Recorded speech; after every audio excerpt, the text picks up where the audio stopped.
Hi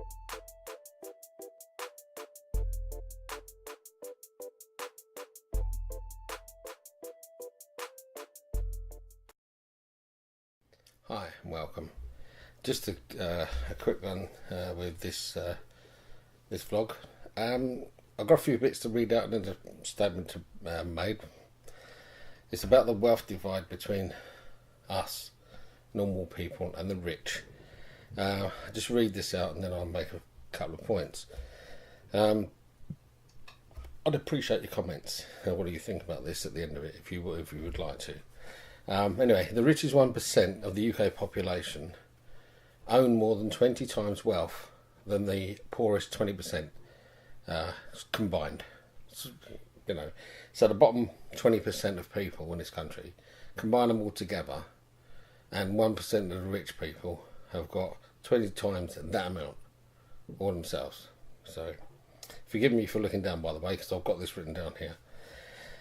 In fact, some say that this is quite a conservative, a small c estimate. Some saying it's near 29%. The Institute for Public Policy Research states the average household wealth among the least wealthy in Britain is just £3,000, or the least wealthy in Britain is £3,200 in net finances, property and pensions, compared with 1.3 million held on average by the wealthiest 10%. They went on to say that every generation since the post-war baby booms has accumulated less wealth than the generation before them of the same age.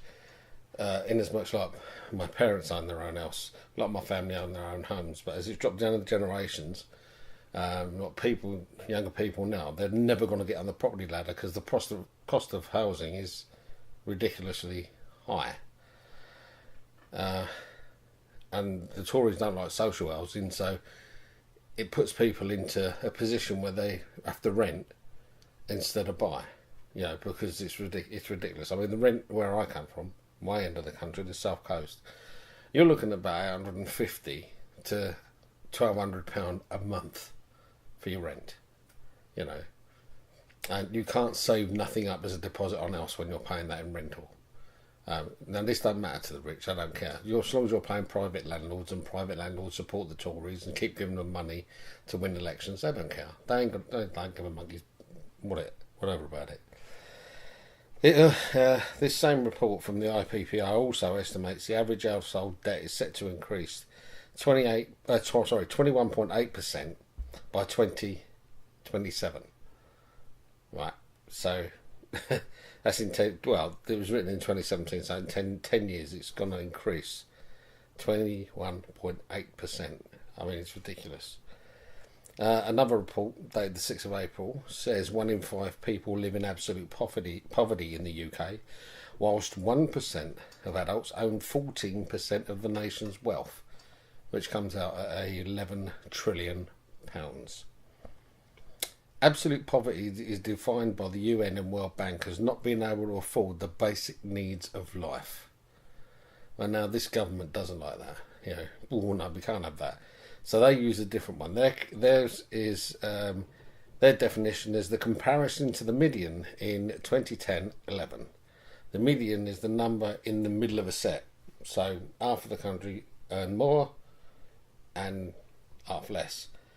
It's a nice way of doing this, because if you're a person who's living if you're absolute poverty yourself, but there's people who's actually lower poverty than you get taken out of the equation so that you can fiddle the numbers.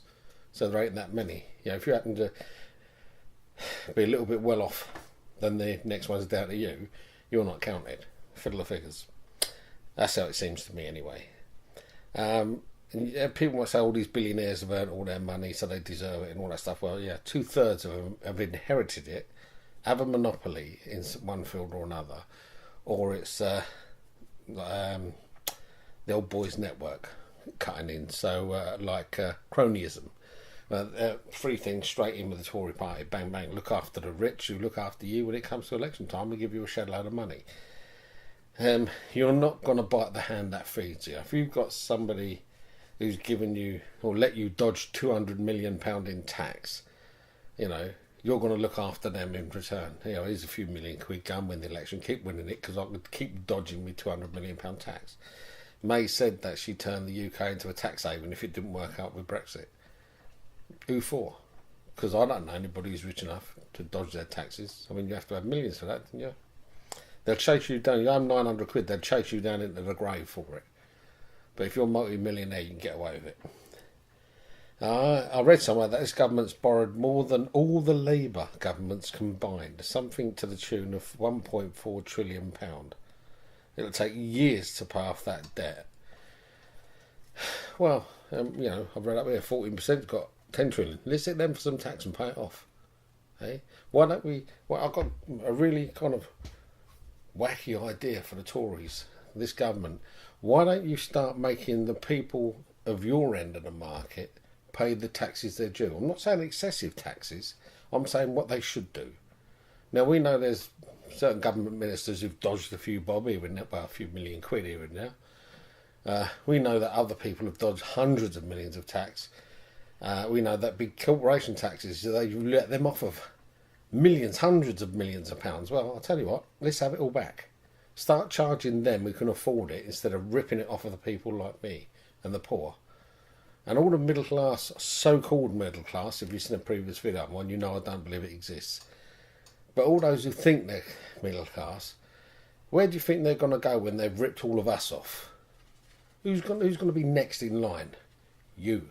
When they sell off the NHS, right, you might be sitting there at the moment thinking, oh, I'm all right, Jack. But when they sell off the NHS and you take your child or your grandchild with a life-threatening problem to the hospital and they say, well, 10 years ago, before the Tories sold the NHS off, we could have done this operation for nothing. But if you're going to save that child's life now, you've got 12 hours to raise £300,000. You're going to have to watch your child, grandchild, whatever, die.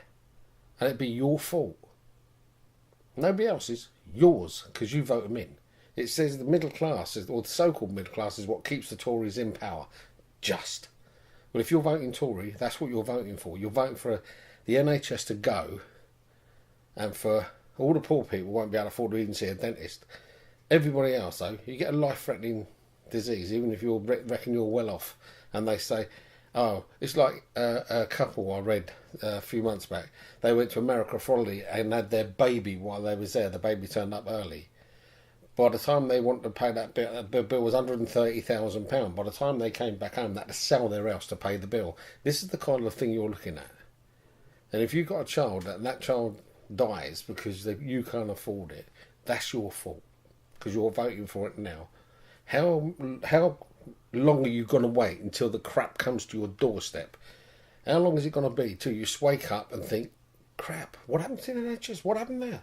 What happened? I didn't see it coming. Well, if you didn't see it coming, you must be blind, stupid, moronic, or all three. When are you going to wake up? Now's the time to wake up. Wake up now and start getting out there and saying, no, we don't want you to sell the NHS off. No, we don't want you to bring in rubbish chlorinated chicken from bloody America. We don't want their deals. We don't want to deal with America because all they want is to come in here cheap and grab hold of our NHS. We don't want none of that. And tell them you don't want it. Tell them, well, if you're going to do that, we won't vote for you next time. You got the power right in your hands to change these people, these rich people. You can change them into poor people if you want to choose. You got the power. All you got to do is stop voting for them. Anyway, that's my rant for the day. I'll leave it there. Take care. Until next time. Bye-bye. Hi, just an addendum to the... I'm just editing the film and realised I left something out. That is, Theresa May, or they've been, Tories have been saying the last week, if every household want to save the NHS, they pay an extra £2,000 in tax and they can save the NHS. Well, why should we pay for it again when they've got, as I've just said, the 14% own £11 trillion? Surely charge them, hit them for their tax. You won't have to tax the poor. This is proof positive, is what I've been talking about. The Tories will always tax those worse off first before going to them with the money. Why should we have to pay it again? Why should the poor have to pay it again when there's plenty of rich blokes and plenty of rich corporations who dodge their taxes? Why don't the government close them loopholes and then we don't have to pay for it? That's just wanted to add that in here because I forgot to put it in the main form. Okay, take care. If you'd like to subscribe, do so. Catch you later. Bye.